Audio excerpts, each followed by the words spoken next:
Hi, I'm Nigel the Shanghai Psychic. I can tune into your loved ones in the spirit world, but I can also tune into you, tell you about your path and the choices that you need to make and need to know. I'm currently giving 30% discount on all Tell Craig Your Story listeners. Just use the code Tell Craig Your Story for 30% off your first psychic reading with me online at Nigel the Shanghai Psychic.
Hi guys, Craig here. Welcome to another edition of the podcast, Tell Craig Your Story. Today we'll be speaking to Jen Someone. Now Jen is a singer-songwriter, recording artist. Now Jen grew up in Manila in the Philippines. She earned a Bachelor of Communications. Now Jen was recently Lauren in Someone the Musical, which they had performances at the famous Pearl Theatre. Now I was lucky enough to go to this show the Sunday session, and it was an amazing performance by Jen. Now, she mainly does her solo performances and recordings. Now, she also has played in electric band Zhao Dai. They released an EP. And Jen has also started up another musical project called Twilight Sanctuary. Now, Jen is an amazing talent, musically, vocally. If you get a chance to see her in Shanghai, please get out and check her out. But before we go, please go to our website. We're at Podbean. Tell Craig Your Story at podbean.com. We have a link tree which tells you where Tell Craig Your Story podcast is streaming. We are on all the major streaming services. Apple iTunes, Google Podcasts, Spotify, just to name a few. We are on all the major social medias. We have a Facebook page, Twitter page, and Instagram page. We have VK for our Russian listeners and WeChat for our Chinese listeners. At Tell Craig Your Story. We have a YouTube channel. Make sure you're subscribing to get all the latest updates, because I know some of you out there really enjoy watching the video. All right, here we go. This is my chat with Jen Someone on Tell Craig Your Story podcast.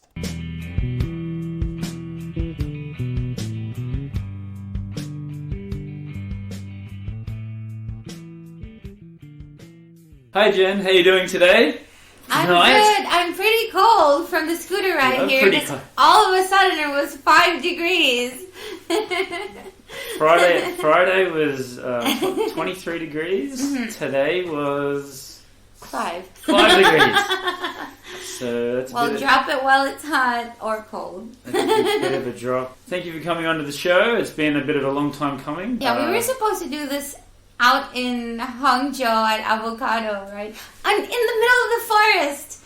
But, well, that didn't happen. So. Yes, it didn't happen. But tell us about that experience. How it all came about and your performance and the whole experience. Avocado Festival. Actually, a friend of mine said he really wanted to go to Avocado. I wasn't really planning to go. I wanted to continue recording stuff here. But I was like, okay, you know what? I haven't been out in a while. And my school is going to let me go, so I'm like, might as well.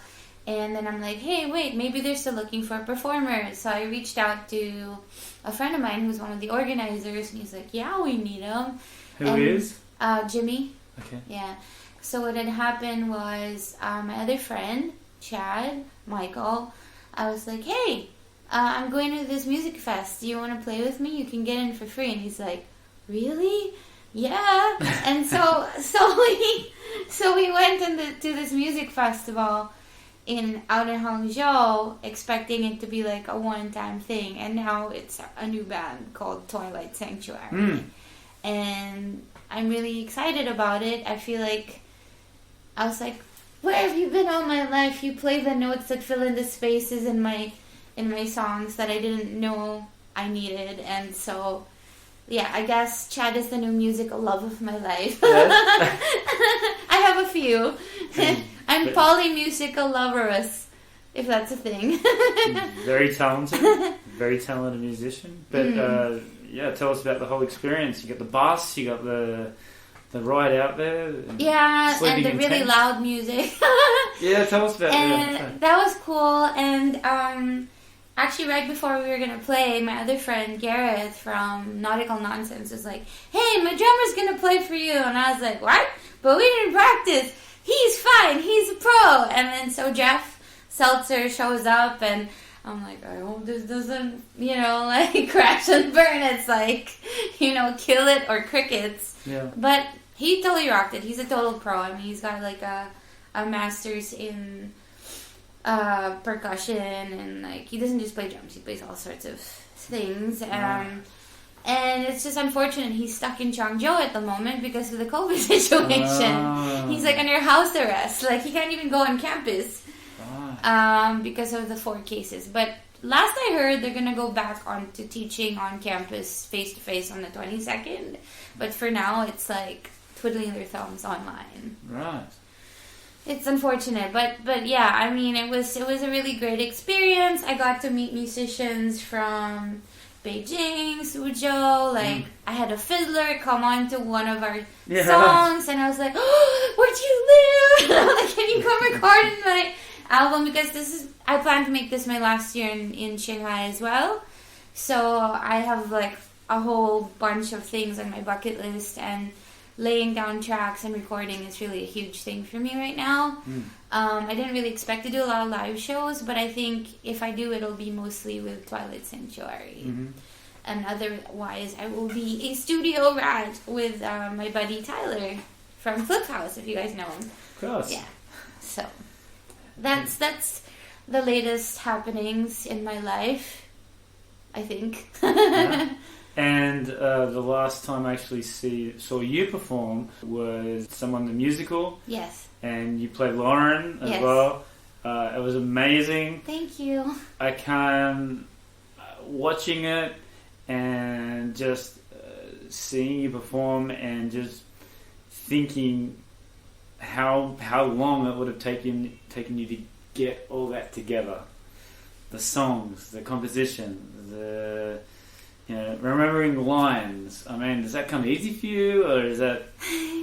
Actually, it was really funny because I know Ivan was on your show. Yeah. Actually, that's how I found out about your show, because Ivan was on your podcast. Yes. And I helped Ivan restart the Someone community after COVID, because most of his core team were locked out of China. Right. And I was jobless, and I was like, I need something to do while I'm looking for a job. And then we restarted that. So I was actually part of Someone the Musical when they did Hannah's story. And for Drew's story, like, I was supposed to be part of that, but it was really too long, and then all of a sudden it became Lauren's story after. But I started my master's in education, so I left. Right. And somebody else was supposed to play Lauren, and I said, it's fine, you can use the song I wrote for Lauren. I support you. I just, need to change my priorities right now. And I was doing really well in my master's, but then I got to thinking, do I really want to do this for the rest of my life? Do I want to be a formal educator when I move to the States? And I'm like, no. I mean, I was doing really well in my program. I was lacking sleep, but I was doing well. So then I reorganized my plans. I said, I'm gonna just put out as much creative material as I can and apply for my master's in person in Boston to do digital media and programming, a digital media and programming master's course, which I'm applying for this week actually. Right. And so it provided me the opportunity to say yes when Ivan was like, well, the girl who was supposed to play Lauren, the government said she can't star in any English thing. Do you want to come back? And I'm like, well... And he's like, you have until noon tomorrow to decide. And I was like doing a summer camp. And I'm like, you know what? Nothing's going to change between now and noon tomorrow. Fuck it, let's do it. Yeah. And so I had to reintegrate. But I had been workshopping Lauren's character for almost a year. So I kind of knew who she was. And I also knew parts of it that were actually inspired by me. Like the Hey Dreamers part. That's like my WeChat group. Hey Dreamers, you know. But at the same time, you know, being with a new cast, having like new directors, it was definitely a lot of challenges that I didn't expect. I guess the biggest challenge was memorizing all the lines since I had the most of the lines. But my bestie, Mark, you might know him as well, like he's a drummer. He was like my rock. And he, like some nights I'm like, I'm tired, are we gonna hang out? And he's like, we're writing lines. I'm like, okay. And he played actually all the other characters really well. So much so that I had him on video and people were like, why isn't he in the musical? You know, but Why wasn't he in the musical? Mark does, I mean, he can sing a bit, but he's more of a musician. Drummer. Yeah. I know. And makeup artist. Really talented makeup artist. Shout out to Mark! I love you! But yeah. And we actually recently did a life casting class at the Shanghai Vancouver Film School. Where we were able to make molds of our own faces. That's really cool. Yeah, so we're both like exploring different avenues, and we might be doing like model cards soon for like a photographer, so I'm excited. I feel like I'm in a really good place mentally and creatively to draw from, all things considered, because COVID was hard for everybody. But add into that losing everything and then your mom passing away. So that was really condolences. Rough. Thank you. As Reddick told me though, I don't know if you had Reddick on your show yet, but I bumped into him. I always serendipitously bump into him like a prophet on the street. And he's just like, your mom is now like on a higher vibration and you can like communicate with her on that. She's no longer like weighed down and tethered by the troubles of this world. And no matter what you do now, you can communicate with her that way. And I actually do feel connected to my mom. Especially when I dance to like the mamas and papas because she really loved them. Right. Or like eat chestnuts over the holidays because it's something she loved. And yeah, I mean, I joined the club of losing a parent, and apparently it's an actual club that you really won't get until it actually happens. And so yeah, call your parents. Yes, Call your parents. If you don't get to visit, at least call them. I put my dad on my inside my jacket when I scooter so he can like scooter ride with me because he's still under lockdown and quarantine. Yeah, right. Yeah. In the States or In the Philippines? Yeah. Right. I want to talk about COVID. My main listeners are from Australia, and they always like hearing about, because they don't get to hear about the people that are in China, the stories that they don't hear it. They just hear the bad things on the news, and they make their own opinions out of that. So tell us where you were before and what you had to sort of stop during that period. How did it affect you? And, you know, how did you bounce back? So, the ominous 2020. Yes. Where Miss Rona came into our lives. Well... So where were you in 2019? Like, what sort of mind frame were you in? 2019 was a very huge exploration year for me in the sense that I got into my first polyamorous relationship. Mainly, in retrospect, everything is always clear. Mainly because I had strong feelings for this guy. which most people who know me already know about, because he's the muse of a lot of my songs. And I've been talking about him for 3 freaking years. So, But that's a good release, but isn't it? Like when you put it down on a song in the music. Yes. You know, you can sort of, okay, that's in the past. Yes. I can talk more about him later. Sure. But see, he makes me like a giggly girl, for crying out loud. Anyway, so 2020. The early 2020, I was still had strong feelings for the comet. I'll call him a comet, who was not here, but could possibly reignite connection and love in the future when our orbits, realign. And I was dating somebody here who was studying his PhD in like divinity studies, reading Chinese ancient texts. He was Brown University scholar. So I remember when we first heard news about what was going on in Wuhan, we were like, that's so weird, that's so strange. But being in Shanghai, you feel kind of like, it's in Wuhan. Yeah, stuff always happens outside Shanghai. You don't expect it to come in. And then all of a sudden, I was actually in the middle of moving from like a center job where they didn't really care too much about what they were teaching kids. I did, but I don't think they were really taking it seriously, but I was earning a lot more than I used to, so I was just like, But then I interviewed with a drama academy, so I was in the middle of moving. So I was really excited about it. I mean, I was going to lose my weekends, but I figured if I loved what I did, then it didn't matter. Like, I was supposed to teach drama to children, put together productions, and I was going to be able to possibly work with one of my good friends who was part of the ones who organized Very Open Mic. Yeah, right. First, it was news that we couldn't go to work, and then there was news that things were on hold, and then we had to stay home. And I was honestly really anxious because in the old job, if I didn't work, I didn't get paid. It was like sort of part-time, full-time. But I think, Jen, that like the news that was coming through, even for me, like I didn't leave until the first week of February back to Australia. That the news was pretty slim. They didn't even know themselves, the Chinese government. Maybe they did, but they didn't really say much. So it was like, oh yeah, it's some sort of flu virus. It's going to go away soon. No worries. Just go ahead, just as normal. But we're going to lock the city down. Yeah, I think people thought it was like going to blow over, but like the main thing for me was I didn't have income. Right. And because I was moving jobs. And obviously the new company was like, well, we still want you, but it's going to be delayed.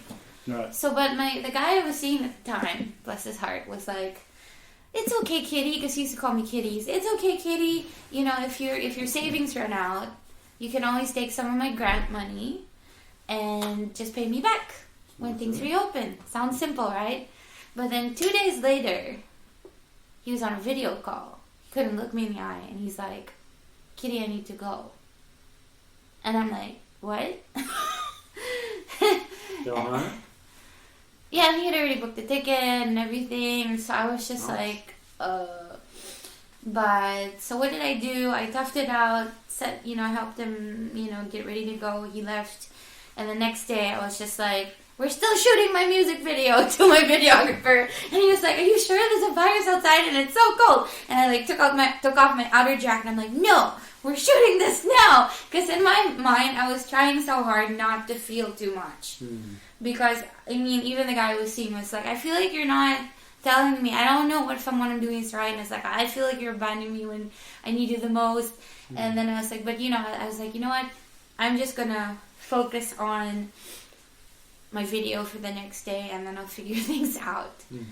But actually, the guy I was seeing encouraged me to go see my mom, because I had been saying I should go see her because she's not well.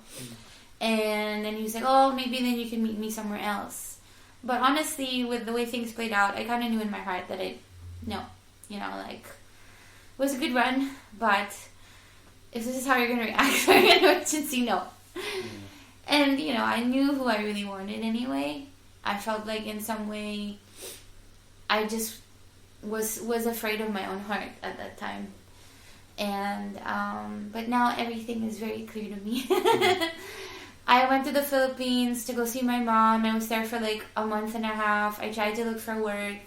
I couldn't find a job that was even close to what I was used to earning. I wouldn't be able to live on my own. It was so rough. And then it was reverse culture shock. Then the virus started spreading around the world. And then I tried to get to Thailand to go see some friends who got stuck in Thailand, maybe find some backup work. But because I had a valid working visa into China, the Philippine government was like, no, there's a travel ban, you can't leave. And they treated me like crap. My own country, like, that's a whole other thing. Like a dog on the ground with my papers. But wasn't the Philippines hit really hard? They're still under total lockdown, right? Yeah. And my friend Giuseppe, you might know him from Very Open Mic. He's like, babe, come back to China. Even if you don't work with a drama company, I'm sure you'll find a job. And then my videographer was like, if you're gonna leave, you better leave now before numbers climb. Yeah. And then you get a non-green code. So I was like not knowing what to do. And I remember, normally I'm the more prayerful one in my family, and people ask me to pray, but I was just so sleep deprived for 22 days. My mom wasn't well. I felt like I was going insane. Thankfully I found a support group, but I was like, Mom, I don't know what to do. Can you pray for me? And she prayed with me, and she said, do you really want to go? If Giuseppe thinks you should go. And she goes, and if you need help, put it on the card. Just do what you need to do. Yeah, and so I was just like, okay. And then, when there's so much going on, then your mom's not well. Everybody has their own opinion about what you did. But in my own heart, I think I left with my mom's blessing. And I got to see her. I got to take her to the grocery. And she hadn't been to the grocery in a whole year because she was so weak. And she ended up, it was super funny. She ended up stealing someone else's cart by mistake and saying that my dad put expensive stuff in the cart. I'm like, but Mom, this is not our cart. And she's like, really? So it was really hilarious. And so I got to make nice memories with her, even though it was a really rough time for me. And I wish I could have done more, but I had no legs to stand on. And I was just beginning to try to process everything that was going on, because I had lost my job, the guy I was seeing, my favorite flatmate. I left her with a month's rent. I packed up my life in 11 hours and then was just gone, complete with goggles and gloves and not knowing what was going on with the virus. But I made it back to China March 15, 2020, and then boom, the borders shut on the 28th. Right. Someone the musical, and doing that with Ivan helped me stay sane. And then eventually I joined a job. I found a job after 5 months, and it was a hard year because my mom was passing as it was starting. But I had a really nice principal who, felt compassion for me and gave me a chance, because it was my first time actually cracking the whip as a homeroom teacher and not being the fun subject teacher. But I definitely cut my teeth as a teacher in that job, and I would say I'm a pretty good homeroom teacher. I feel like my kids have amazing manners. Still now? Yes, I am still a homeroom teacher, among all the other things I do. I do voice acting. I do performing. I do voice acting for games and cartoons. Yeah. And do you know Mark Wengaleski? He was just on the podcast too. He does all voiceovers as well. Mark Okrasinski? Wengaleski. Oh, is this Grant's friend? Yeah. I think Grant had mentioned it to me, but it's not something, or no, somebody who knew Grant mentioned it to me, but I work with a specific studio. I've been with them for about 4 years. My former bandmate Clem brought me to one of his demos, and I've just been recording for them ever since. Great. I think my favorite role that I did for them, but that show eventually got canceled, was a chameleon that wanted to be a dinosaur. Right. Yeah, so it was, his name was Dee. Yeah, it was so fun. Still so fun, but I'm still waiting for the chance to do another cartoon, because that's a lot of fun. Yeah. And not some random Excel file with 1 million characters and changing my voice. It pays well though, so I can't complain. That's great. And, so there's always like a light at the end of the tunnel. So you got a new job.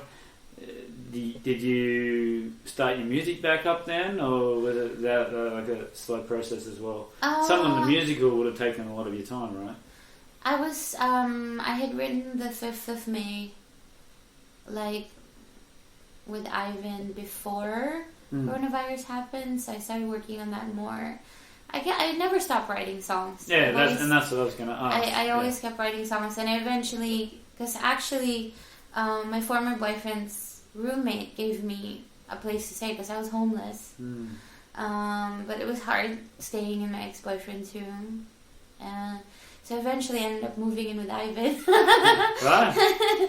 And it just became a house of creativity and a safe place and camaraderie and teamwork. Tell us about you and Ivan then, like working with him, and he sounds like someone he's sort of like taking you under his wings, right? I guess we were able to take each other into each other's wings. Like it started out like we met because I saw someone post a song that they had done. It was Don't Hold Back, and Toto had posted it, and I was like, "What's this song?" And she's like, "You have to meet Ivan." And then I met him, and I was like, "Oh my god!" Like songwriter, friend, and I guess we related in a lot of ways because like his mom is from the Philippines, but he grew up in England. And then for me, I felt like a third culture kid in the Philippines. I have an appreciation for Asian culture, but I think I lean more towards the Western mindset. Yeah, with Ivan, it was really nice to be able to live with Ivan for a time. I think we got along very well, and we were able to support each other as friends and as artists.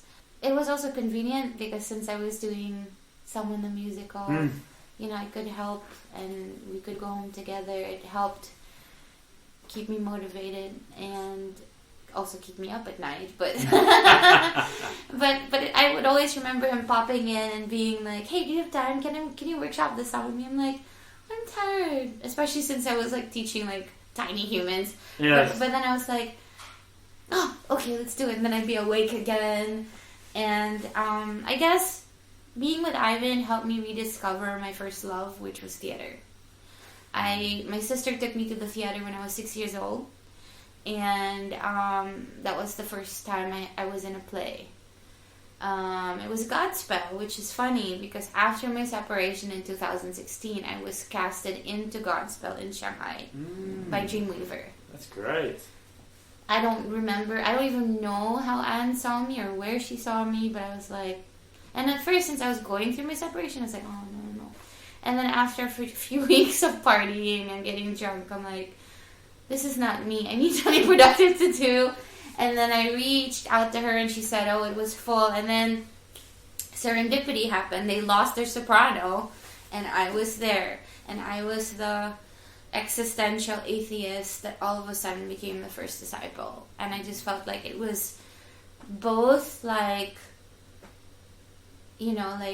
rediscovering who I was as an artist and rediscovering who I was as a person of faith. So it was very serendipitous, and that was the time they were cracking down left and right with foreign arts, and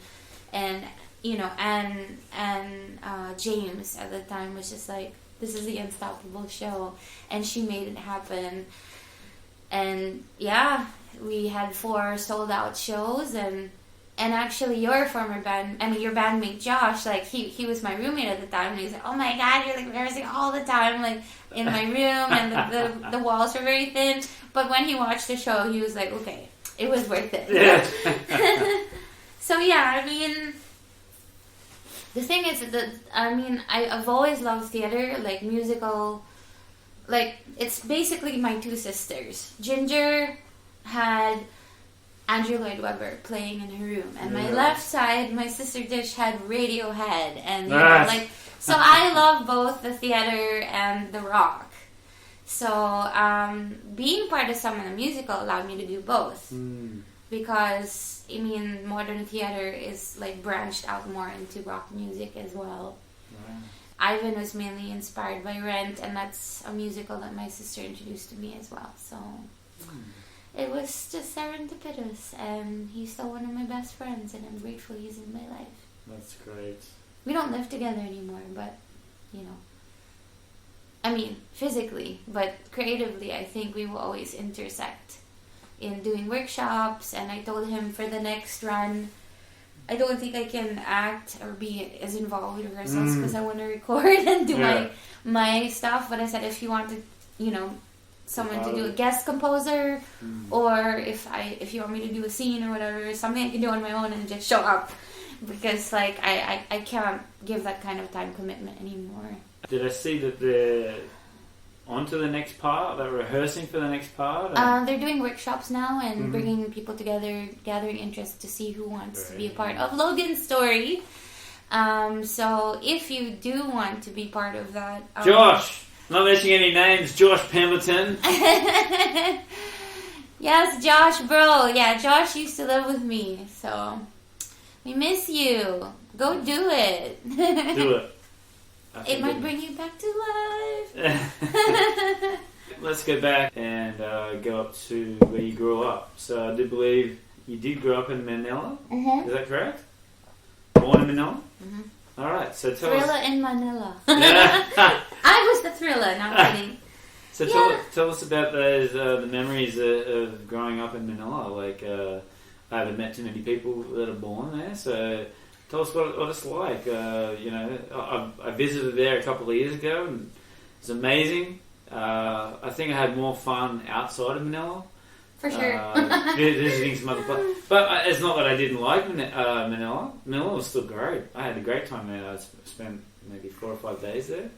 I mean, Manila's the place to be if you want to, like, if you grow up there and you want to study, get a good education, business opportunities, but you know what? There are more beautiful places, definitely in the Philippines. Exactly. But the one thing that I found, and maybe it was just where I went, the people were so nice to me. I just like, sir, thank you, sir, and like respectful, very respectful and courteous, and that's why the BPOs hire them for customer service. And you don't get that much in other countries, and I found that very surprising. But I accepted it. That was great. Tell us about it, and then tell us, were your mum and dad involved in the entertainment industry? Like, tell us growing up there. What was it like? So growing up in Manila, but feeling like a third culture kid, and also being semi-sheltered was interesting. I am the youngest of 3 sisters. They still call us the Tres Marias, the 3 Marias. Right. So is there going to be a play with that? No. But I came 8 years after my second sister Tish. Ginger came 11 years before me. Oh. And apparently there was like a prayer battle of like my dad wanting a son, and I still ended up coming out as well. But I think like he kind of got the best of both worlds, because my mom used to complain that I would walk like with this swagger. So, I mean, I'm a tough girl. I mean, she always used to say that Filipino men would be intimidated by me. Right. So I think she kind of knew that I would either like date someone who was, you know, Filipino but grew up somewhere else, or a foreigner. So this is going to sound weird, but because I'm lighter skinned than a lot of Filipinos. So the lighter skinned Filipinos, I guess, in some way understand white privilege, because there's a privilege of being English speaking or having whiter skin, but you're also a target for a lot of, unfortunately, like sexual harassment, and also just misconstrued ideas of like your social class. And so yeah, I honestly have mixed feelings. about where I grew up. I couldn't wait to leave, to be honest, Right. because I was bullied from 3rd grade all the way up to high school. But apparently, all the rock stars have been bullied, so it's fine. No, but yeah, I grew up like in an all Catholic girls' school, and I grew up with some like politician kids, and because I spoke English, like I was extra, I guess, for them. I joined theater since I was in 3rd grade, but I noticed ever since then, like it became an issue. Why? Back then, I mean, like, some people would say, oh, they're just insecure, they're jealous of you. But when you're a kid growing up, you feel insecure, and you're like, what? Why? Yeah. My one friend, eventually in university, who was there throughout my bullying stages, I think hit the nail on the head when she said, I think it's because at a young age you were sure of who you were, and that threatened people. Yeah. So the only way they could come up with dealing with that is to tear you down. And it was sad because a lot of the people, like one-on-one, they were really nice to me, and they were pretty great. But like as a group, the herd mentality, groupthink, I think the worst part was having my best friend write a letter to me, like with a whole bunch of other people kicking me out of the group that I didn't even want to be a part of, and I only joined. That was 7th grade. I only joined because she did. She wanted to. Like, I've always been content to have, like, that one best friend, and it's us against the world. Although now I have a lot of best friends, so... I think being bullied made me more sensitive towards people. And it also pushed me towards digging deep into my faith, my craft. And it pushed me towards the internet. Because I look young, but I'm 38 years old. And I witnessed the advent of the internet. And when it opened up, I was like, oh, people I can talk to! And then, just all the art and the, just the exposure to music and possibilities, like putting my vocal on like some random thing and then being part of editor's pick on, ccmixter.org and stuff. Like, it was just like this whole world of possibilities opened up for me. Yeah. So I am so grateful for the internet. And tell us a bit about your parents. Like, were they in the entertainment industry? Like, were you listening to music at a very young age? Oh, I grew up like singing in the car. Right. My dad was not a Beatles guy. He was a Beach Boys guy. Beach Boys, Everly Brothers, and Elvis. And some pretty impressive singers there, vocals, yes. My mom is more of an introvert. Although I used to do like boogie dancing with her, like at home. Bit of funk or? Bit of funk or? She liked the Mamas and Papas. But she was also a pretty good dancer, although she was more reserved than my dad. My dad was part of an all-male vocal group before there were boy bands. I don't think my dad would ever consider himself a boy band. Well, having Elvis and the Beach Boys, like, if you're going to do covers of them, you'd want to be a good singer. Yeah. My dad... Harmonies. I'm trying to remember it. The name of their band was called the Looney Larks. Right. And if you see my dad, well, now they say he looks more like Colonel Sanders, like or like Kenny Rogers, but could be worse. When he was younger, he looked like Tom Selleck. Yeah. Wow. He's got the stash and everything. Yeah. And my mom and dad actually met in New York City. Right. At a party. So your mum's Filipino, your dad's American? My dad grew up in American school, but in another city in the Philippines. But he's got strong German roots. And they actually thought he was American when he was a baby because he had blondish hair. And this is not so pleasant, but I'll say it anyway. There's like the Japanese soldiers tried to off him when he was a baby because of that. But his nanny was half Japanese, half Filipino. And he used to have like this picture of my great-great-grandfather named Erman Gruber. And I used to be like, who's this dude on the wall? And he'd just be like, oh, he's your great-great-grandfather. And he's the reason you're alive and I'm alive. So like they bowed to this photo and spared his life. Yeah, right. Although I think with the moving of houses, this picture like got lost. But it's kind of sad because that was a very historic picture. Thank you, Herman Gruber. And you're talking about your faith as well. So was that also like at a young age, or was that?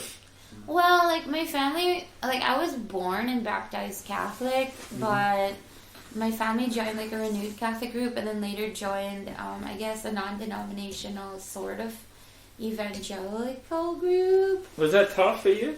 I mean, did you have was it a good upbringing being in like a Catholic family? Because I wasn't Catholic long. Yeah. I think it just got harder when. So I went to Sunday school, and I love Sunday school. Like, I just felt like it was very uplifting, and I loved the worship. I thought masses were boring. But because some of the people in my family were Catholic, some of them were not, so there would be some discussions.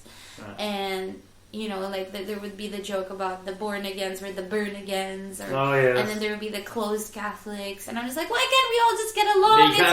It's all the same. Yeah.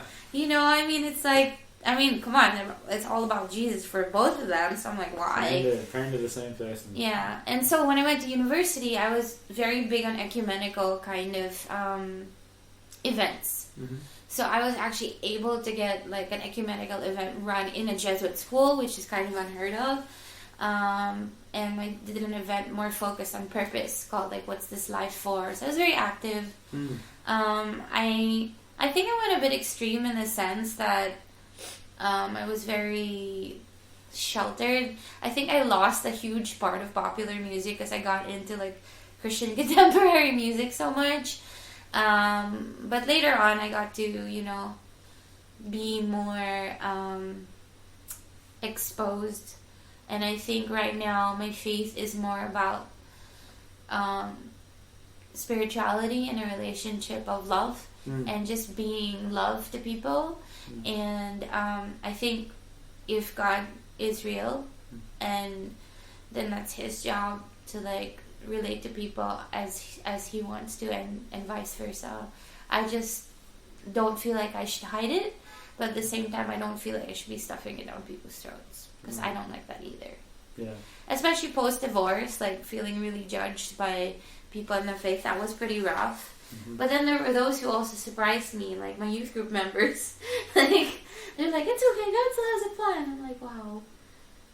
And I think growing up, there were some challenges at home, which I won't get into. But like, I think I always had this idea that I had to follow all these like Christian rules, or like, in order to not repeat the same mistakes that I saw. But then when I separated, I would have to say it's really interesting, because our separation was one of the most loving separations I could share. Like, I bought him his last meal because China, like, his last job, like, effed him over with his last salary. He helped me move. And yeah, like, I would just say it was, like, one of the most loving separation stories you'll probably hear of. And it totally flipped my idea of what I felt could be like a good testimony or story of my faith. But then I realized my faith is not even about me. It's about the grace that I receive in spite of all the challenges, and just the ability to love and the ability to keep believing and not be jaded by all the shit that happens in life. I mean, I would even go as far to say I'm grateful for what happened in coronavirus, even though it was really hard. I feel like a huge, deep work inside of myself, accepting myself, celebrating myself, appreciating art and Make gratitude and people. Yeah, for sure. Yeah. But doesn't kill you makes you stronger, as they say. There's a reason it's a cliche. So tell us about music. Your first recollections of like playing music, learning about music. You play guitar. You great singer. Did you have to? Was it something that you had to work at really hard, or something just came very natural to you? I was put on a table when I was 3 years old and asked to sing to my grandma. That's how it started. That's a good start. And then, you know, we would sing in the car Bimbambe, on our way to Bimbambe. So, like, I mean, there was a lot of musical exposure growing up. As I told you, that my dad with the oldies, Yes. my sister with Andrew Lloyd Webber, and my other sister with Radiohead. So I was surrounded by music. But when did you actually start sort of saying, okay, this is something that I want to do as well? Well, when I first went to a theater with my sister when I was 6 years old, I think I just got the theater bug. Yeah. And just the ability to, like, be someone else and feel larger than life. And yeah, there's just something about the stage. And were you doing, like, when was, like, the first sort of stage performance? I was 6, 7, or 8. Wow. And I was the kid who died and rose again in Godspell, as I told you earlier. And at the same time, I was, like, part of, like, their TV class project where I was kidnapped. And I remember it was funny because we were, like, at the back that looked like a forest, and then, like, my sister's two, like, classmates had to kidnap me. And apparently I was so convincing, my sister got worried. She said, "You okay?" "Yeah, I'm fine. I'm just acting." And I remember my sister had to memorize Shakespeare, and I was around 7, and she was like, "To bathe fish withal." And apparently, like, I was just listening to her, and I just memorized it, and I just, off the bat, recited it and surprised everybody. Wow. And I remember my first visit to the States, I heard stories of me just singing on the New York, train with my caboodle, which was like a coin bag, and it was a gift to me. And people thought it was like busking, and they were putting coins inside my caboodle. So, like, I grew up with a natural born confidence, but to be honest, I lost it for a long time. Why? Well, I taught myself guitar when I was 14, so there was the Yeah. bullying, that was one. Yeah. And Did playing guitar sort of pass that away, like, or was it? I taught myself guitar. I bought myself a chord chart. I Yeah. locked myself in my room and figured it out like a nerd. Old school. What were you No playing? YouTube yet back then. What were you trying to learn? What song? DAGA. No, chords, not actual songs. Just. I think that the typical song that people always hear, which is More Than Words with the finger picking. But I wrote my first song for Nick Carter of the Backstreet Boys with the AGA pattern. And it was about his lopsided grin or something. I was a Backstreet Boy fanatic in grade school and high school. That kept me sane with the bullying. There was one particular song called Roll With It. And it was like, if you ever feel like no one cares and you try your best but you get nowhere, don't give in. So it's just like about not giving up. Yes. And, if you feel like a misfit, like, just hang in there, basically. Yes. When I started to realize that I was, I could write songs. At first I was like, I don't know. Shy. Yeah. And this is like the whole spirituality thing kicking in. Like, there's this really cool band called D12. It wasn't a rapper band. It was like some other band. Like, kind of like Incubus kind of sound, except they were spiritual. And then the lead singer, I think his name was Moby, if I recall correctly. I don't even know what's up with Moby now. I should look for him online. But he was just like, "Do you write songs?" And I was like 14. And I was like, kind of. He's like, "If God put songs in your heart, don't be afraid to share it, because that's a gift." And I was like, and then he walked away. And I was like, okay, that was weird. And then like random things would happen. Like, apparently there was like a guy named the Heavenly Man who like started like house churches in China. And it was like a supernatural visitation that happened. I was interested in all these supernatural things. One guy who had worked with him came to our youth group and prophesied over me in Chinese. And I didn't even know I was going to end up in China, but like, so I was like, what is he saying? To like Apple, the Chinese delegate from Guangzhou. And she said, "Oh, he said you're a Deborah." I'm like, "Okay, cool. She's a female judge. Nice." I thought, yeah, feminism. But then when I researched her, she was actually a songwriter. And I didn't know that because, I wasn't so deeply researching my Bible characters at the time. And I was really surprised. And then I found myself in China writing songs and all that jazz. So you never did any recordings in the Philippines? I did. Oh, you did? Yeah, right. And I credit it to my professor in university. Right. She made us write. Her name is Jennifer Santi. She's based in New York City now, and I hope to see her next year. She had a class called Creative Process. And I was in my second year in college, and she said, I want you to write a frustration paper. And you did communications, right? Yes. She's like, I want you to write a frustration paper. And I'm like, huh, what's that? And she's like, anything creative that you're frustrated with, write about it. So I thought it was a venting paper. So I was like, I wish I could break into the music industry. And I just went all out. Little did I know that our independent project for the semester was to face our frustration. So other people chose cooking, painting, and I wanted to break in the music industry. And she said, I was like, how am I going to do that in a semester? I was like freaking out. She's like, just start somewhere, record a demo.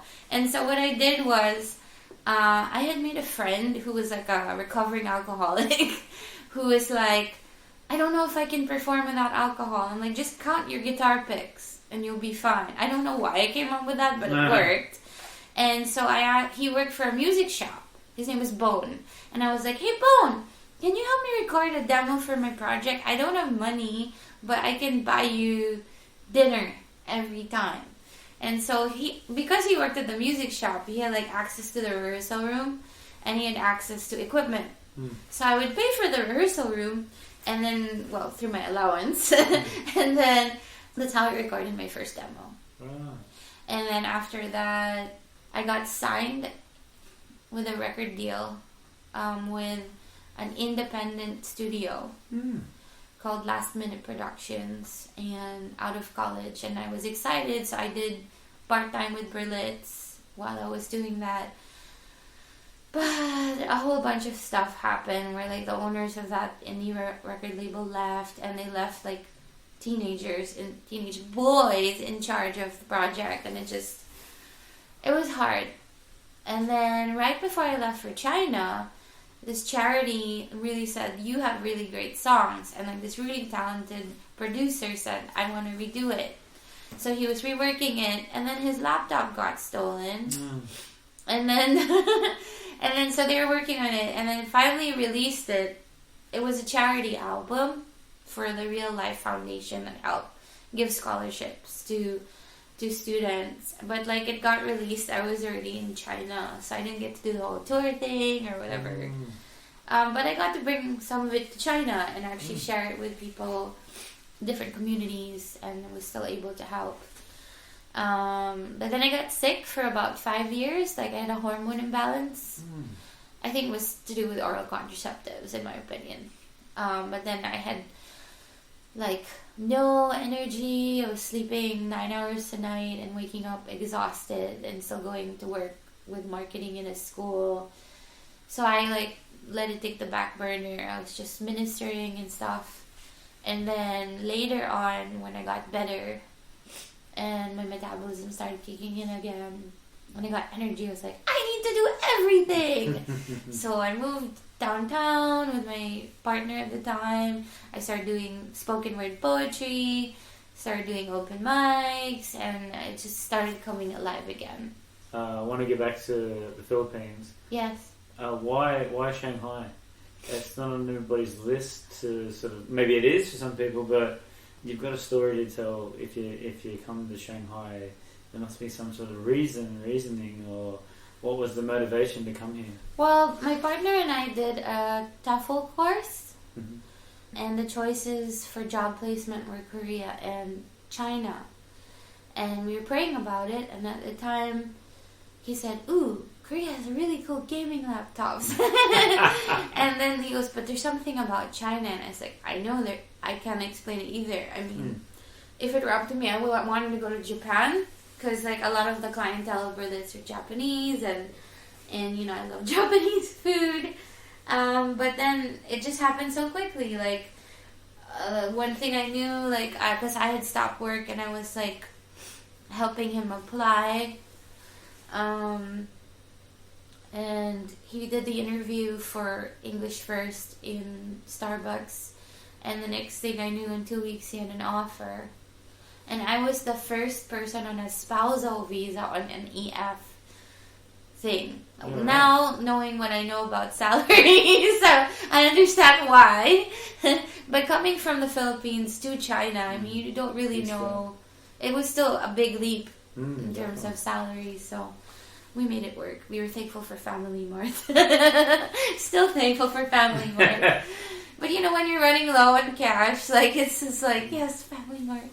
Although Caesar has pretty good food too. That's how Shanghai opened up. And what was your first impressions of Shanghai and coming from the Philippines? Oh, it was amazing. I mean, like, definitely more than the Crouching Tiger, Hidden Dragon that you see in, like, in the movies. Oh, I just loved the metro back then. Now I love my scooter more. And back then, our apartment wasn't available, so our first experience was actually staying with a Chinese family. Right. She was like the secretary of like a pastor who worked here, and it was super funny because the wife had never like met foreigners. She was like from Chongqing, but the husband like worked for the Hyatt Hotel, so he was like a bit more experienced. Right. She's like, "What do I feed them for breakfast?" And he's like, "Just give them bread and milk." And literally she gave us a piece of bread and a carton of milk. Yeah, so it was either that or like her mom's like congee, like the rice porridge that tastes like baby food. But I think she was so nice. She always wanted to feed us. But I think she kind of got the hint when we had our little croissants and cheese in the fridge for breakfast. And then I would have arguments with like the wife. Like, she's like, "Stop feeding my husband cold drinks." And I'm like, "But I brought juice and I want to share." So innocent. Yeah. And then you said you started getting your name out there, going to open mics and whatnot. So was that the sort of motivation that you needed to start playing again, playing live? Yeah, I mean, definitely it started... Because you said that you've been here in Shanghai for 11 years now. Yeah. That's a long time. Yeah. So what was the music scene like here in Shanghai? What was the theatre stage like? Oh, I wasn't so involved with theatre back then, but like the place to do open mic back then with poetry and music was my place Ruins Bar, which is now I Love Shanghai. I Heart Shanghai. The Camel also had an open mic once a month run by some literary professor named Joe. But I started with the Shanghai Poets, which became International House of Poets. And eventually that's where I met Giuseppe, where we did the magazine. For me personally, the first place I performed my original stuff after I started getting better was with my friend Emily Ke, a really talented electric guitarist. She's now in Canada. It was for a Women's Day festival called Lady Fest. And it was in a place called Basement 6. Right. Where they used to have like these vinyl records and love like underground, like duck dancing, like very artsy kind of like things. I miss that place. It used to be it looked like a bomb shelter. It was like underneath Washington Park. Right. It does not exist anymore. So that's how I started. But my first like big performance was to support the Dragonburn community. It was like an art collective at the market, and that's where I met Clem de la Creme, who's one of my big influences and mentors in terms of performing. He's now back in the U.S. He went to study music in London for a bit, and now he's in the U.S. I'm starting to realise why you want to go to the U.S. now. It's like, oh yeah, they were here, now they're in the U.S. She's in the U.S., he's in the U.S., you know. Yeah, and then of course there's my unicorn, but it's a whole other story. But like, I met Clem at the art collective, and I sang my song "Wake Up Dreamer," and he sang a song called "Ooh La La," which was his song, and it was about seizing the moment, and it was about if not now, then when. And so I was like, "Hey, I really liked your stuff." And he also sang like the spoken word chant interactive thing called "Hungry," like being hungry for something more. And so I feel like our ethos as artists is like really connected, and then that's really spearheaded like my passion and motivation to like keep doing what I'm doing. Backtracking a bit, Jen someone started because I thought it wasn't safe to put my last name on the internet. So Mm-hmm. it became Jen Someone. Right. And then it started to have a deeper meaning when I realized all you need to be someone is to be yourself. And true to thine own self be true. I was going to ask this because I thought you might be like Madonna or something like that. Just, just No, I'm like the artist formerly known as Prince. No, I'm kidding. Right. So this was before way before the musical then. Like, I didn't know. Yeah, that was serendipitous, actually. I was Jen Someone since I was in university. So, did Ivan sort of say, can I steal that, or was that just No, coincidence? you already had a song called Someone. Right. Yeah, which is going to be out in the Logan story. I will not be a spoiler. I will not sing it. You have to see the musical. But that was the first song he actually taught me from musical, but I didn't end up singing it. I did write Spotlight for Lauren, though. Yeah. And I helped write Big City in some random clothing store that had a piano near Chair Club, that area. Yeah, going back to Clem, he was definitely a huge factor in my growth as an artist here in Shanghai, so I want to honor him by mentioning him here. Yeah. And we performed at the Pearl.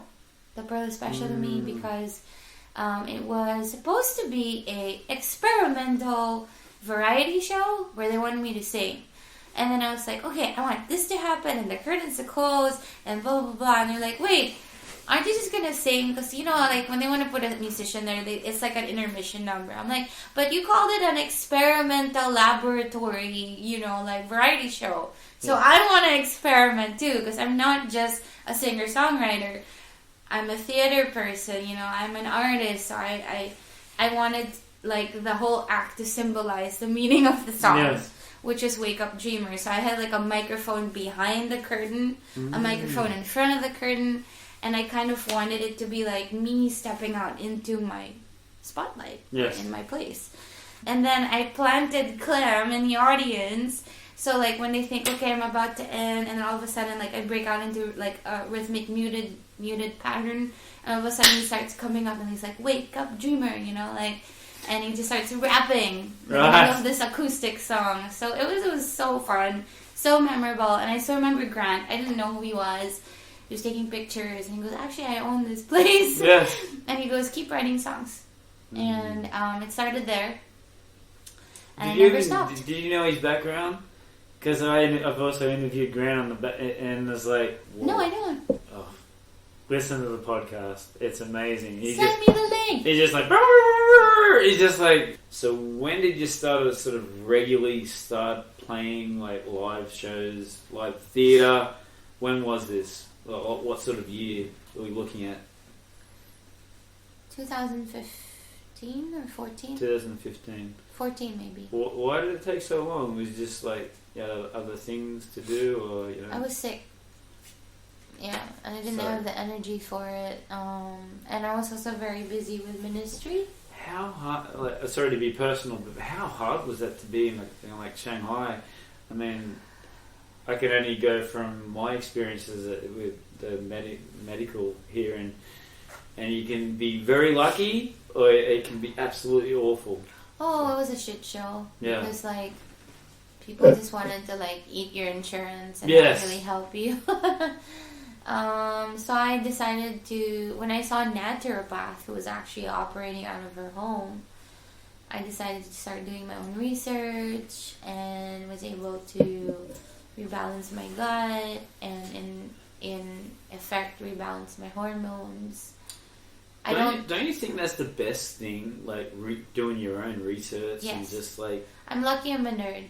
And trying to get your own sort of opinion and making your own sort of evaluation. Definitely advocate for yourself as a patient. I also learned the benefits of chiropractic care. Yeah. Who was thanks to serendipitously ending up in a chiropractor's office when I had a peripheral nerve issue on my shoulder and I couldn't grip.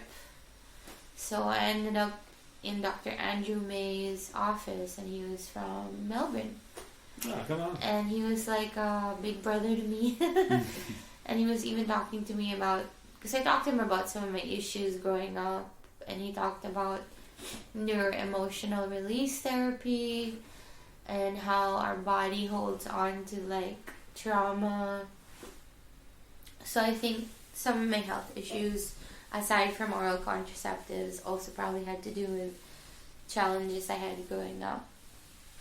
Which I know, I don't think my parents ever like intended to do, but everybody has their own thing that they're going through, and when there are things that you lack growing up, like part of the reason it took me so long to be more confident with music is I would have arguments about, I feel like God wants me to do music. How do you know that's not just you and it's God? And I know that it came from a place of trying to protect me from the industry. The sex, drugs, and rock and roll, which probably will end up in your life whether or not you're in music, PT dubs. But you don't have to be a musician to do that. No. You just need to be your own alcohol. But That's anyway, right. that's all the thing. But like, that's the whole cliche. I wanted to be such a good kid. I took it to heart. I used to cry in my bathroom and ask God to take away my desire for music if it wasn't for me. And that's heavy. messed up. Yeah. To do that as a kid. Because now being like a homeroom teacher, it's like asking one of my kids to not be themselves. But as an artist, I think I've always taken so many things to the extreme. Whether it was my spirituality, things my parents said, things people say.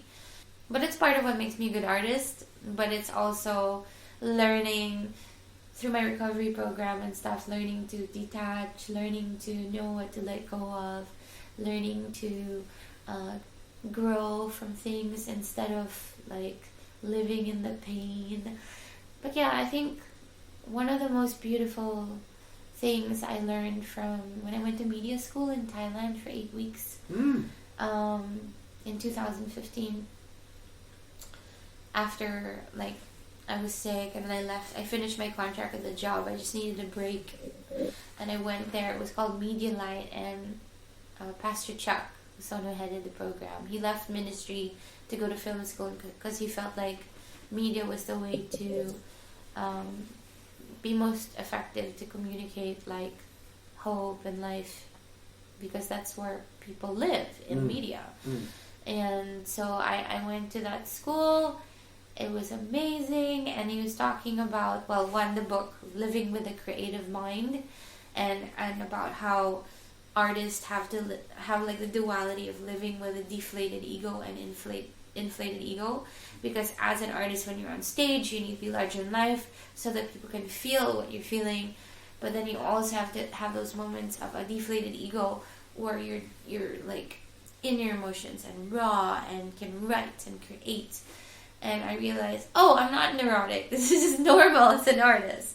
And then also talking about how our super pain can become our superpower. And I realized being vulnerable and sharing about my challenges isn't weak. It's actually strong and brave. And it actually makes us more united as people instead of trying to put on a mask. And I think as an artist, that is probably my greatest strength.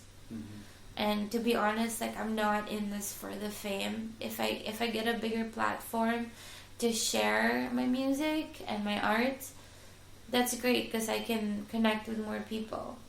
But I'm not in this to like get the so-and-so number of followers or, like, I just want my music to touch people. And I want it to help people the way it helped me, because as you said, it's cathartic and it's what kept me sane. Yes. And it's I actually want to get a new tattoo. I only have one, which is Wake Up Dreamer, which is a song I wrote to myself to not die to my dreams. But a new tattoo, I'm still thinking it will be a butterfly, but there's going to be new words on it, which is, I am the music and the music is me. Because it's not what I do, it's who I am. So that's great motivation. Yeah. I want to talk more about Someone the Musical. Okay. And tell us what the whole process of that. I think I rejoined 3 months before the show. So we had like started with 2 rehearsals a week, and then built up to 3 rehearsals a week. But that was like with the whole group. I was still doing stuff on my own and running lines with Mark. And just personally, did you get paid for this, or is this just a passion project? It started out a long time ago as a passion project, and then just recently, with this last show we did, half of it was going to go to the future someone. Sure. And then half of it was profit share with everybody. That's cool. Yeah. Because I keep harping on it, but I can just see the hours and hours and hours of work behind this. I know money's not a motivation for you, but you're playing your own music, learning the lines. It was just a really good. And we didn't even know about the profit share until after the show. So and you did 2 shows, right? Or you just did the 1 show? 2. 2 Saturday and Sunday. Right. Mm. So when I saw you, was your microphone not on at the start? I think it was Sunday, yes. Yes. Yeah, right. Like I thought it was flipped on and it wasn't. Yeah, right. But your voice was loud enough to hear it. I'm going, is the microphone? It's like, nah, it's switched off. It's like, can someone go and tell her? And then when we did Follow Me Now, one of my castmates did it. Right. Oh, cool. All right. That was amazing, and I really recommend people go to the next one as well if you didn't see it this time. Yeah, it was a really good performance. And for your music now, you were talking about your band Twilight Century. Yes. But Twilight Century is not also... I also saw a picture on your Facebook saying Sound Heal. Sound Heals. Oh, I recently did a mall show for a friend's company that booked artists at a mall called One East. It's a pretty new mall near the Bund. And they had a whole bunch of artists from all over the world, Tyler included, played for them. Tyler's everywhere. He's just like the man, isn't he? They needed another artist because at first I was supposed to do 5 shows, and then the client changed the time, to the middle of the day, and I couldn't do that because I have a day job. So I was like, why don't you ask Tyler? I know that he can during the day, so that happened. So I played 2 solo shows, and then just yesterday, Chad and I did a 30-minute mall show. It's been a while since I've done a mall show, so it took me back. So before I forget, with your solo show, did you play that first song that you wrote in the Philippines? No. Why not? I don't remember it. Oh. And I just have so much new material that I wanted to play. So I played the uke and I played the guitar. Come on. And just all originals. So I was happy to do it. Yeah. But I'm really excited. I didn't get to talk about my electro organic band. Oh, I've written it down here. So Zhao Dai. Yeah, tell us about this. I see a video of a guy, a DJ, and a violinist. Tell us about this. How did it all come about? So Zhao Dai began as Clem de la Creme, Lev Zepp, and Jen Someone. And it was, again, a Women's Day concert called Ladyfest Summer Concert Series. Yeah. And I said, I don't want to be all girl power kind of feminist show. I said, for me, feminism is about equality and gaining mutual respect from, my male counterparts. And Clem, as you know, has been like one of those male friends. He's like my homeboy who's really shown me mutual respect as a female artist, and Lev as well. And so I'm like, hey guys, you want to do, it always happens to me, I'm like, you want to do collaboration? And then so we had a collaboration. First it was Lev and I was just going to his house, recording on his Zoom, and then writing some stuff for the music he produced. And then later on we had this collaboration, and everyone was like, oh my god, what's the name of your band? You guys rock. And we got interviewed by some media thing that we lost the footage of. And then for a long time it was just JCL because we had no idea what to call ourselves. And then eventually we played a lot at the beer fests at Beer Nanza out in Okura Garden, and we got people to like dance. And then like we shot the music video through. I edited that music video, but like two of our friends were doing footage like during rehearsals, during performances at Uniontown for Lady Fest as well. And that's how we did Snakebite.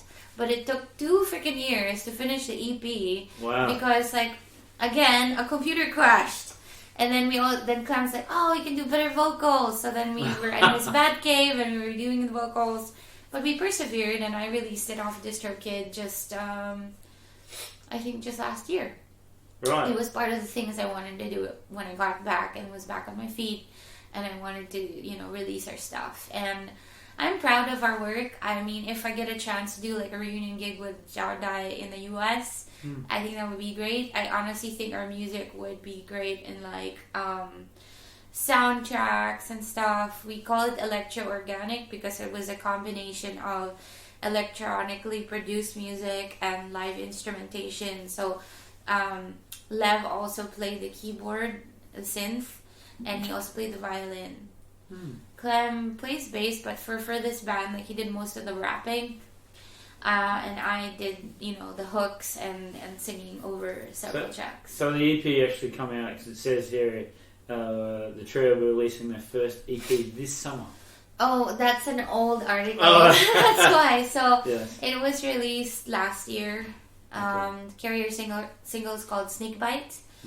Yeah, and I also rap. That's a whole other thing. The music video that I shot when coronavirus was hitting Shanghai was called So Sick. And it was nothing related to coronavirus, but it was about being so sick of this passive-aggressive behavior of this girlfriend of my ex-best friend. And it was just about that. Right. That situation. And it was basically a song to her. There is a sequel coming up to that particular diss track. It was my first ever diss track in my life. I think it was pretty sick, actually.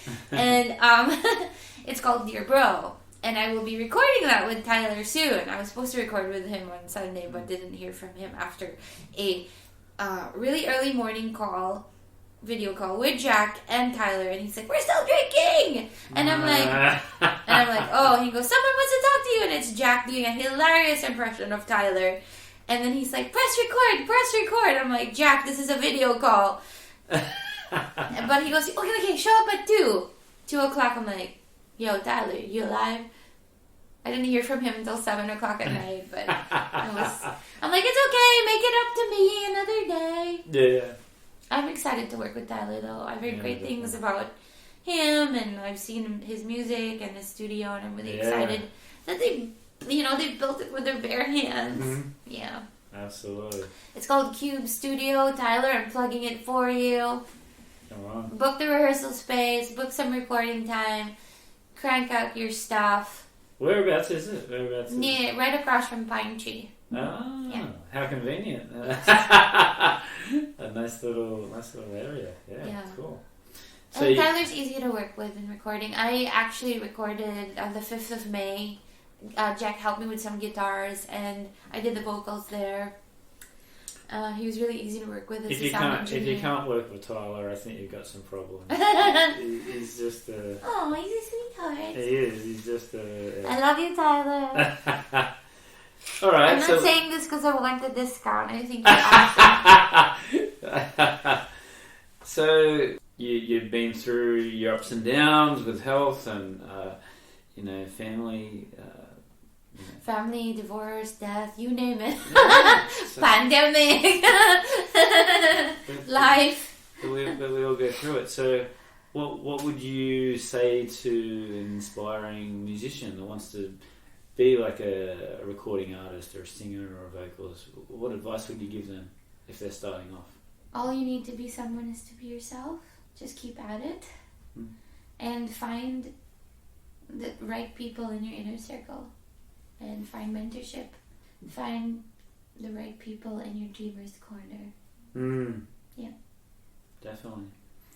And what do you have up and coming gigs? Yeah, this Wednesday I'll be performing with Chad Michael, who is the other part of Twilight Sanctuary. For now, we're a duo, but we're open to jamming with other musicians. Hey, Craig! I might be available. But yeah, I mean, part of the reason this band is really special is both Chad and I do agree that like music is a sanctuary for us. And it became Twilight, even though I was going, I hope they don't think we're into the vampire series. We first started rehearsing and it was sunset at his apartment. And we started playing at Avocado and it was like sunset across the mountains. There you go. So it became Twilight Sanctuary. Right. That's how it was born. Initially we were thinking of calling it Sound Sanctuary, but then when we looked at who else owned the name, we were like, no. We just also didn't want to get in trouble with trademarks and stuff. Yes. But yeah, I'm really excited about this duo. I'm also really excited to finish recording the 5th of May, which is a very special track for me. It was inspired by my comet, and Ivan also helped arrange it. See all these code names for you.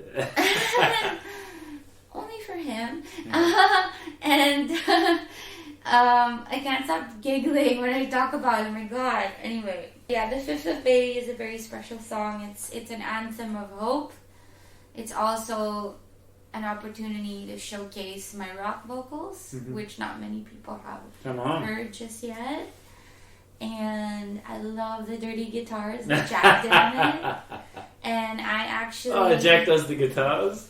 Oh, come on. And pick the good one there. On that track, I was hoping Jeff from Changzhou could have come and do the drums, but since he's stuck in Changzhou, I have Hill from the Red Stars coming in this Thursday to lay down some drums. Gee whiz, yeah. So Again, the best here. I just feel so privileged and blessed that people believe in my music and are willing to contribute their time and talent to this song, specifically this song. It's so special to me. I'm going to shoot a music video when I'm done with the track.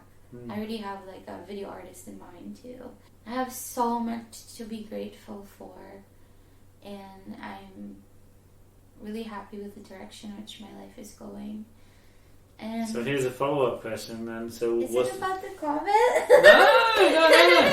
Well, what's the plans for the future then? I'm planning to move to Boston. So what Boston. What about all your musical? Here it's gonna be a shame to leave this all behind, right? Oh, I'm never leaving music behind. But I'm just saying, like, what you've created here. I mean, that's why I want to lay the recordings down, release it, right, and have everything on social media. Have like a library of work to take with me. Yes. And hey, my bandmates are in the U.S. And it's Boston. Come on, come to Boston. And it's Boston. It's like one of the art centers in the world too. Yeah. And I believe wherever I go, I will meet the right people. And I need to stop running away from my heart. And I feel like in all honesty, I was just like, I need to leave China and I don't know where to go, but I want to be near my comet. And I don't want him to just be a comet anymore. I want him to I don't want him to just be a friend with possibilities, but to possibly get a chance to try. Because if you hear the lyric of the 5th of May, it's actually our whole story. I mean, it's like, can I narrate a bit? The song. It's like, sure. Breathe in, breathe out, let my heart break, even just a little bit. I'm happy but I'm sad, we didn't take the chance. Life goes on, gotta live with it. I once asked you the question, if we lived in the same city, could we make this work? You said absolutely. Now here we are, 2 worlds apart, holding out hope for geography. Keep returning to the night that we had. Close my eyes and find that we transcend everything. Shake the memory, so I'm bracing myself for someday. Make every day the 5th of May. That's a teaser. That's why it's called the 5th of May, because it happened around Cinco de Mayo. You should have brought your guitar over and just done a... I have like a teaser. I have a teaser. Well, maybe we could put like the audio, a teaser at the start of the podcast, like we do with all the other bands that come, musicians that come in. Ooh, off the 5th of May. Yeah. Oh, when is it due to be released? When it's done. Maybe we could do like a teaser at the start. I reckon. With Jack's Dirty Guitars.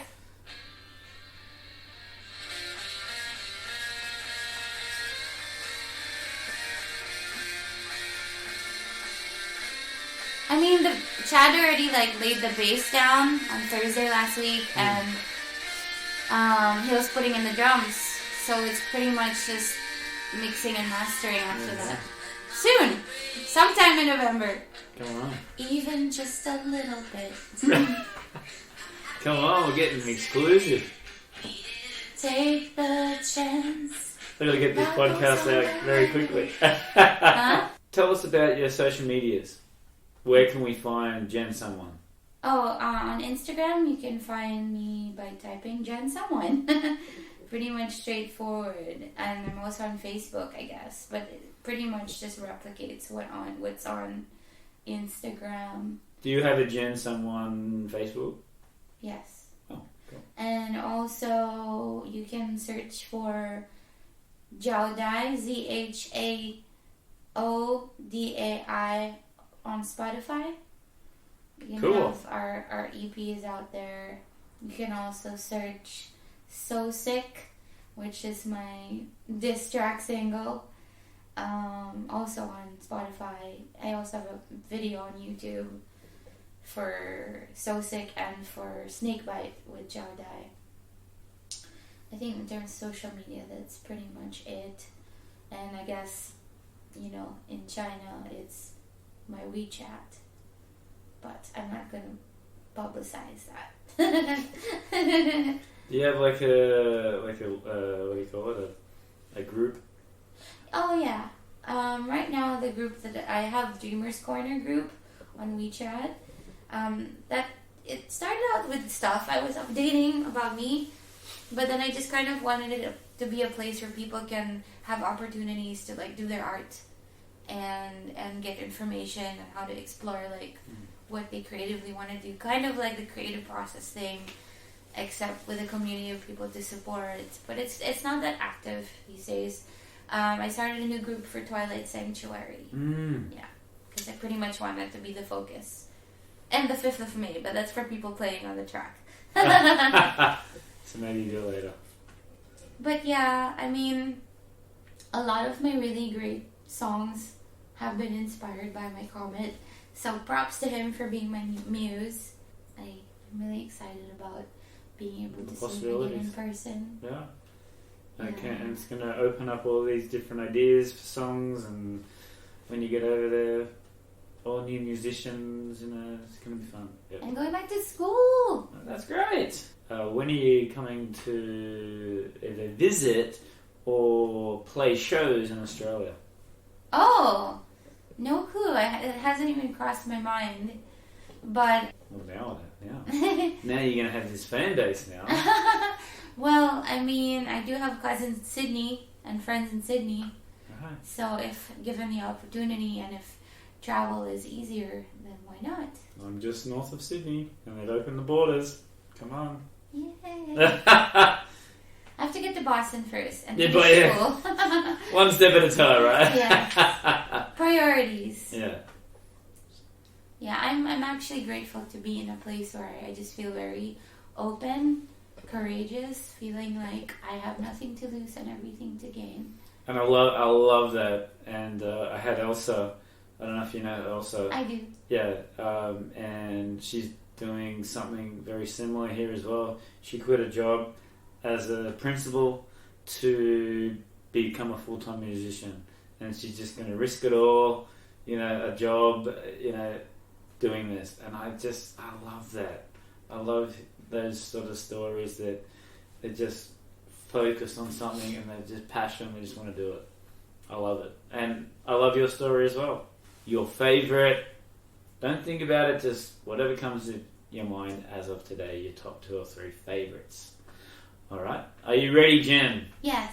Okay, so obviously musician, so let's go with music. I want to know, who are your top 2 or 3 favourite musicians of all time, or bands? That always changes depending on the season, but I guess for now, As of today. Alanis Morissette, Come on. because she inspired me to write music. Isn't that ironic? Yes. Boom. It's like rain. And it's a toss-up for the second one. Mm-hmm. Clem de la Creme, because he's my friend and mentor. Ivan Matsumoto. Come on. As a songwriter. Mm-hmm. Yeah. Your top 3 favourite albums of all time? Well, I like Jagged Little Pill. I also liked Curbside Prophet by Jason Mraz. I met him when he did a tour in Manila. I had to act all professional because I was like with the teen advisory board of 17 magazine, but inside I was like, oh my god. And I got him to throw his exchange shoes with someone. Yeah, right. And I was like, throw your shoes! And he's like, what? But my friend deserved it because he's like Jason Mraz since like bootleg era. I also really enjoy being mobile. There's a part I didn't share, which was working for Sony Music. I interned with Sony Music Philippines. Right. And I actually worked my thesis with Sony Music. I did street marketing for music marketing for Crow Left to the Murder, Incubus, when it came out in the Philippines, and I think it was pretty effective.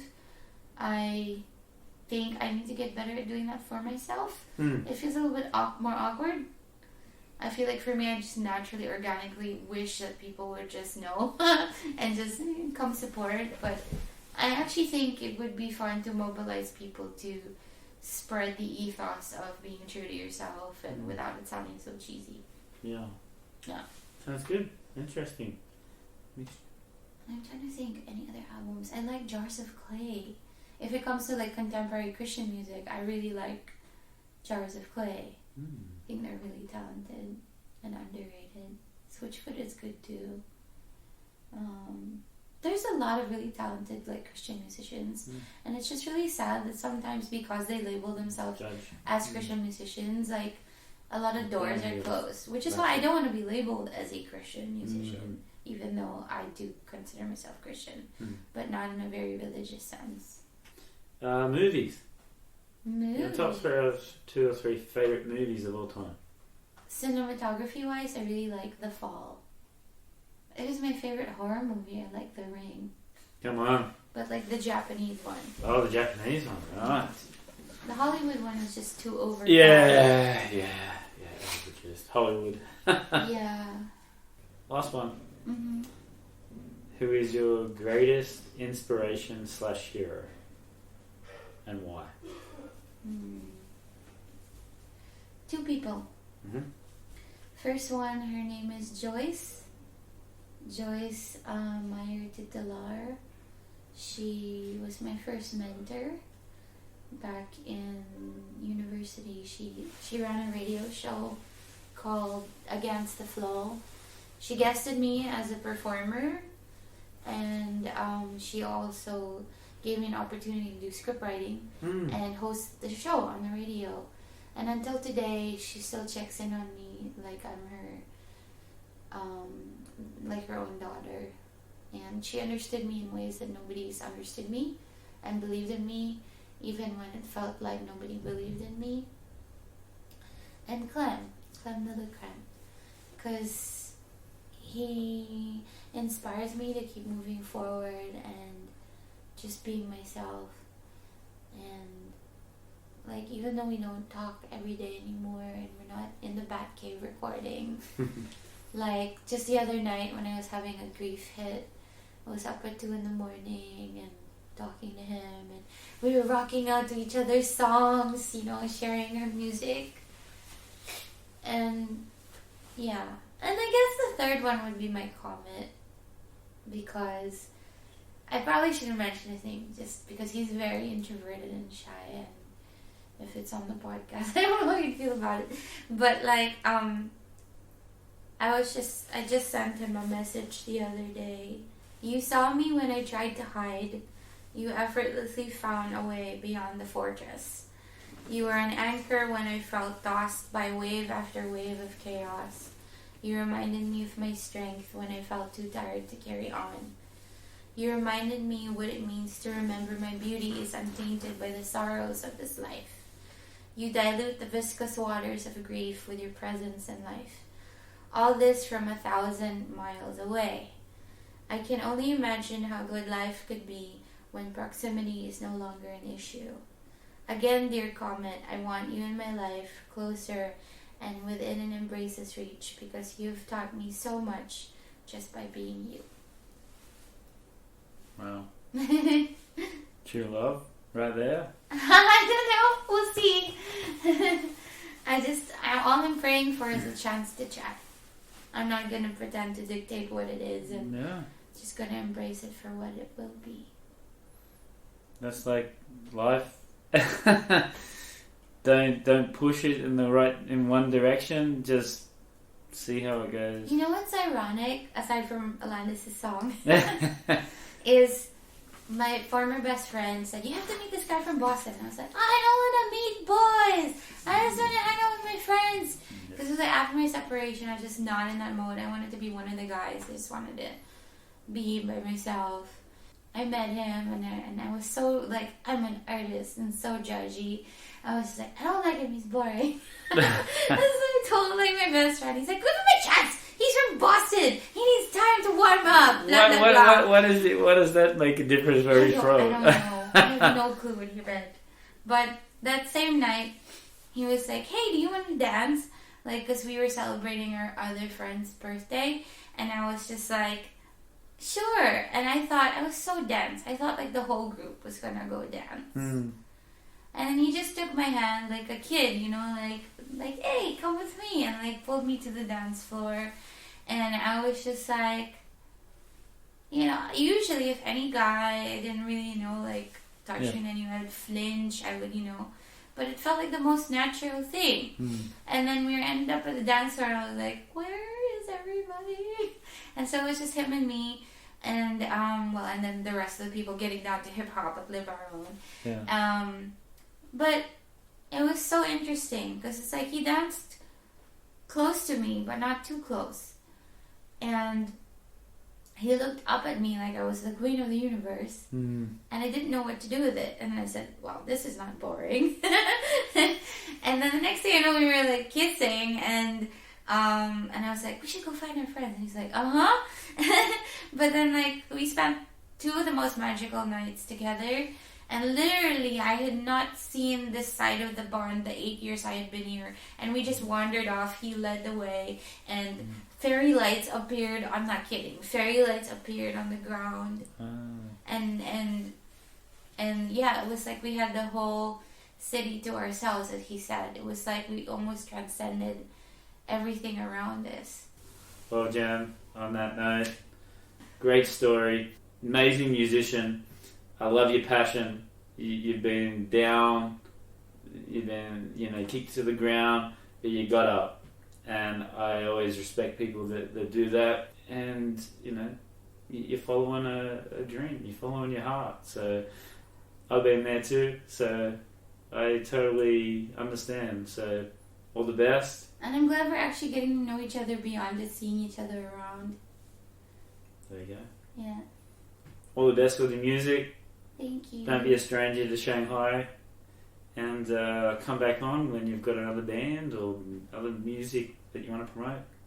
I have this determination to not leave Shanghai with my tail between my legs. And I want to be able to say, cheers, thank you. Hello, Boston. Yeah, absolutely. Thank you, Jen. Hi, I'm Tony Fair, founder of Victorian Grooming Company. Is your beard feeling dry or the skin underneath itchy? Maybe you'd rather soften and tame your beard instead. Our classic collection of beard oils, balms, and soaps will leave your beard looking, feeling, and smelling amazing. And if you prefer shaving, our pre-shave oils and shave soaps will give you a smooth and razor burn-free shave. Handmade in Edmonton with natural ingredients, visit victoriangrooming.com.